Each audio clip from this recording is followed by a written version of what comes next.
চলো, আশা করি সবাই ভালো আছেন। আর আপনারা দেখছেন my channel talk of cinema. আর আমি এখন কথা বলবো ট্রন মুভিটা নিয়ে। প্রথমেই বলি যে এই মুভিটা যে বানাইছে, আমি এটা বুঝে উঠতে পারি না যে আসলে এটা কি বানাইছে। আসলে এটা মুভি বানাইছে এখন পর্যন্ত বুঝতে পারিনি এটা মুভি দেখছি না এআই এর প্রমোশন একটা ভিডিও দেখছি। কারণ এই মুভির মধ্যে গল্প বলতে কিচ্ছু নাই। এআই জেনারেটর যে ব্যাপারগুলো সেগুলো দেখানো হয়েছে, আর একটু অ্যাকশন। বিশ্বের সবচাইতে বড় ইন্ডাস্ট্রি হচ্ছে হলিউড ইন্ডাস্ট্রি, আর সেই ইন্ডাস্ট্রি থেকে এই ধরনের মুভি যায় না কেন? মুভি একটা গল্প লাগে, মুভির একটা মানে লাগে, কি নিয়ে যে মুভিটা বানাইছে বা কেন আমরা দেখব সেরকম একটা গল্প লাগে। এই মুভির মধ্যে তার কিচ্ছু নাই, একদম নাই মানে নাই।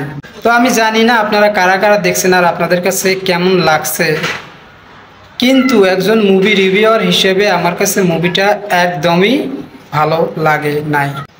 আজকে এই মুভিটা যদি আমাদের বাংলাতে হতো বা বলিউডে হতো, তাহলে এটা নিয়ে যে কত রকমের ট্রোল করতো আর কত রকমের কথা হইতো।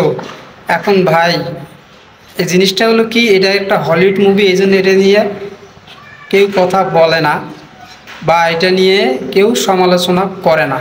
তবে আমি একজন মুভি লাভার হিসেবে আমার কাছে যেমন লাগছে, আমার ওপিনিয়ন আমি শেয়ার করলাম বা আপনাদের কাছে বললাম। তবে হ্যাঁ, আমি একটা কথাই বলবো, যদি আপনাদের কাছে অফুরন্ত সময় থাকে তাহলে মুভিটা দেখেন। আর যদি মনে করেন যে আপনার কাছে সময় নাই, এগুলা ফালতু জিনিসের মধ্যে টাইম দেওয়ার মতো সময় আপনার নাই, দরকার নাই। কারণ এই মুভি না দেখলেও আপনার কিচ্ছু আসে যাবে না। তো এখন গল্প নিয়ে কথা বলি। গল্পটা হচ্ছে এমন, এআই জেনারেটেড করা একজন মানুষ, যাকে এআই দ্বারা বানানো, তার স্বপ্ন থাকে যে সে সাধারণ মানুষের মতো বসবাস করবে শান্তিপ্রিয়ভাবে, এটুকুই।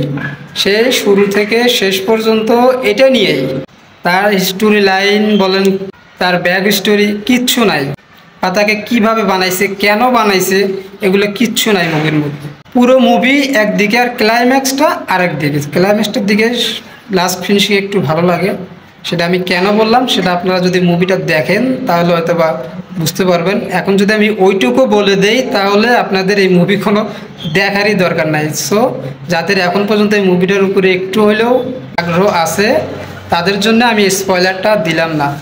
দেন এটা নিয়ে বলার আর কিছু নাই, বা এটা নিয়ে আমি আর কিছু বলতেও চাই না। সো যারা নতুন প্লিজ চ্যানেলটা সাবস্ক্রাইব করে দিবেন, ভিডিওটা ভালো লাগলে লাইক করে দিবেন। আর আপনারা যদি কেউ দেখে থাকেন তো আপনাদের কাছে মুভিটা কেমন লাগছে সেটাও কমেন্টে জানাবেন। তো দেখা হবে পরবর্তী ভিডিওতে। দেন বাই।